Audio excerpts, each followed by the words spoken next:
Let's be honest, McDonald's isn't typically your first choice for a gourmet, healthy, or guilt-free meal. It's quick, it's hot, and it fills you up.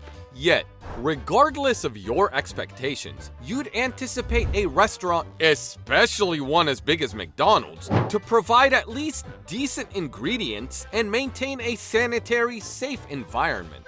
But sadly, it's not always the case. So, let's dive into some of the most shocking ingredients found behind those iconic golden arches. For starters, their dairy situation is a bit messy. We're certainly not suggesting you forego your annual tradition of indulging in McDonald's shamrock shakes.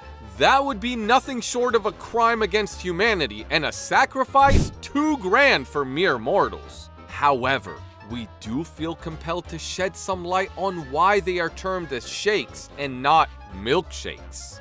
There's a rumor, debunked by Snopes, suggesting that they aren't called milkshakes because they lack dairy. That's not true. They indeed contain milk. However, ice cream, a crucial ingredient of traditional milkshakes, doesn't make the cut.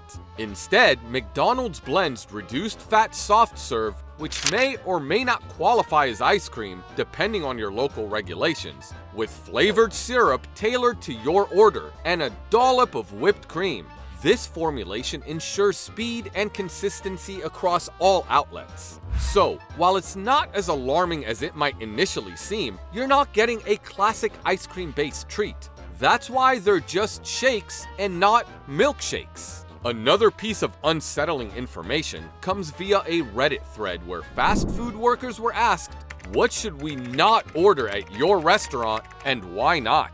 A user named Envirometh shared some less than appetizing experience about the McCafe beverages from their stint at McDonald's, claiming the machines are rarely cleaned as they should be. Envirometh explained that these machines are extremely complex, necessitating specialized servicing and training to dismantle and thoroughly clean the hidden corners and pipelines. However, it's worth mentioning that another McDonald's employee defended the company's cleaning protocols.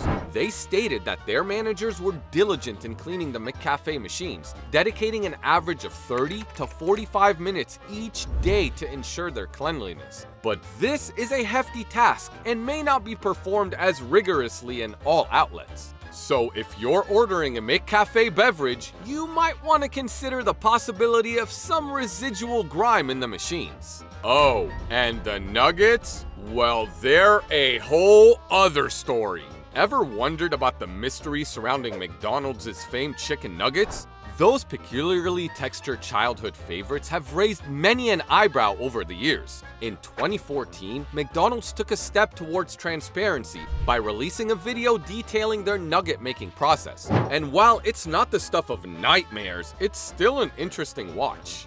This behind-the-scenes peek originates from McDonald's Canada, but the process as confirmed by NPR remains the same in the US. It all starts with real chicken breast, which is ground up with some seasoning and chicken skin to give McNuggets their unique texture. Then, they're molded, battered, partially fried, frozen, and finally shipped off to McDonald's outlets worldwide. Upon arrival, they're given a final fry before being served. It may not be as appetizing as you'd hope, but it's far from the horror stories you may have heard. Not as grim as the rumors suggested, but definitely a journey worth noting. The fries also aren't as simple as you think. If you've ever made French fries at home, you probably used potatoes, oil, salt, and maybe a touch of seasoning. Expecting the same simplicity from McDonald's fries? Hold that thought. McDonald's ingredient lists for its famous fries totals a staggering 19 ingredients.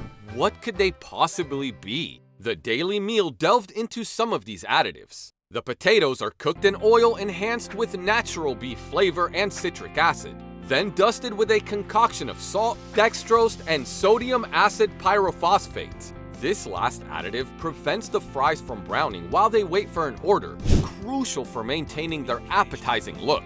Oh, and about that natural beef flavor, it's composed of hydrolyzed milk and hydrolyzed wheat. Intriguing, isn't it? But let's address the elephant in the room, McDonald's burgers. There have been claims that these burgers won't decay or grow mold no matter how long they sit out. This claim is somewhat true, and Serious Eats carried out some thorough experiments to figure out why. After months of observation, they discovered the absence of decay or mold is because rotting requires moisture, which the burgers lack. The thin patties, swiftly cooked on a hot surface, lose a substantial amount of moisture during the cooking process. This process also eradicates any bacteria or harmful substances in the burger. They found that burgers of a similar shape and size behaved in the same way. Larger McDonald's burgers will decay and mold depending on how they're stored. So the only unappetizing thing here is that you're being served a particularly dry burger. And while that makes it sound like they're perfectly safe to eat, we have to talk about the sodium content. It's no secret that McDonald's meals are rich in fat and calories. However, the sodium content might astonish you. Allow me to break it down for you. The Big Mac meal, which includes a medium order of fries and a medium soft drink, tallies up to a whopping 1,100 calories. But the story doesn't end there. This meal also surreptitiously sneaks in 44 grams of fat and 149 grams of carbs, not to mention an astonishing 1,225 milligrams of sodium. Now, you do receive a modest 29 grams of protein, but at what cost? The American Heart Association suggests limiting daily sodium intake to a maximum of 2,300 milligrams, ideally aiming for 1,500 milligrams. Consider the bacon and cheese sirloin third-pound burger, which contains a whopping 2,030 milligrams of sodium, excluding the side of fries that often accompanies it. Fancy a breakfast? The Big Breakfast with hotcakes and egg whites contains an unbelievable 2,150 milligrams of sodium. According to The Balance, this trend is getting worse. In 2012, there were 8 menu items containing more than 50% of a person's daily recommended sodium intake. By 2017, this had shot up to 24 items, and by 2018, nothing had improved. Sodium-laden items such as the 6-piece buttermilk crispy tenders, the double bacon smokehouse burger, and a number of breakfast items are still on the menu. Considering the significant health risks associated with high sodium intake, this is simply unacceptable. But sodium isn't the only thing you need to worry about. Take a sip of soda or a bite into a Big Mac and you're encountering a pretty common food additive, caramel color. This isn't your sweet, sticky caramel, but a substance used to lend that golden or brownish hue to foods. Hidden within it is a chemical known as 4-MeL, linked to cancer in certain quantities. States like California have taken measures under Proposition 65 to label foods exceeding 29 micrograms of this substance. Feasting on a buttermilk crispy chicken sandwich? You're ingesting palm oil, a plant-based oil chosen for its high smoke point.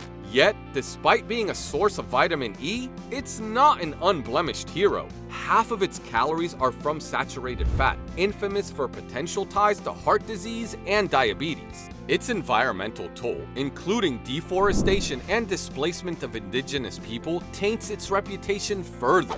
Your beloved chicken nuggets house hydrogenated soybean oil, created by adding hydrogen to oils. This trans fat fiend raises your bad cholesterol while lowering your good cholesterol, potentially contributing to obesity, cancer, and heart disease. Plus, soybeans themselves, often genetically engineered in the US, can mimic estrogen, raising concerns about hormonal imbalance. Then, there's carrageenan, a natural seaweed derivative turned thickener found in McDonald's chocolate shakes. Once thought harmless, it's now implicated in bloating, irritable bowel syndrome, and even ulcerative colitis, with calls for more human testing growing louder. What about the innocent-looking Egg McMuffin? That contains maltodextrin, a corn-derived polysaccharide. Although maltodextrin itself isn't harmful, it's usually found in high-carb processed foods, which can impact blood sugar levels and weight loss efforts, particularly problematic for type 2 diabetes sufferers and dieters. Now for the Filet-O-Fish sandwich, a dish enriched with mono and diglycerides. While these ingredients help stabilize food, They're also sources of trans fat, potentially pushing you over your daily recommended limit, especially given the accompanying load of refined sugars. A twirl of the McFlurry spoon, and you're swirling in a world of artificial colors. These aesthetically pleasing but potentially harmful additives have been linked to ADHD, migraines, and even organ damage. The European Union banned them in 2008, sparking a dialogue around their safety. And don't forget high fructose corn syrup, the controversial sweetener found in many items, including the Big Mac. It's an additive that delivers a hefty dose of fructose, potentially leading to liver disease, obesity, and diabetes. Biting into the sausage burrito, you'll be surprised to find sodium metabusulfite, a preservative born from sulfuric acid and salt, with a long list of uses and potential side effects like diarrhea, hives, low blood pressure, and skin issues. Lastly, we have dextrose, another corn-derived simple sugar causing substantial blood sugar spikes, found even in the quarter pounder with cheese. When consumed regularly, it might lead to diabetes, insulin resistance, and heart disease. Will you ever be able to eat at McDonald's again after watching this video? Let us know in the comments down below. But that's all for today. See ya!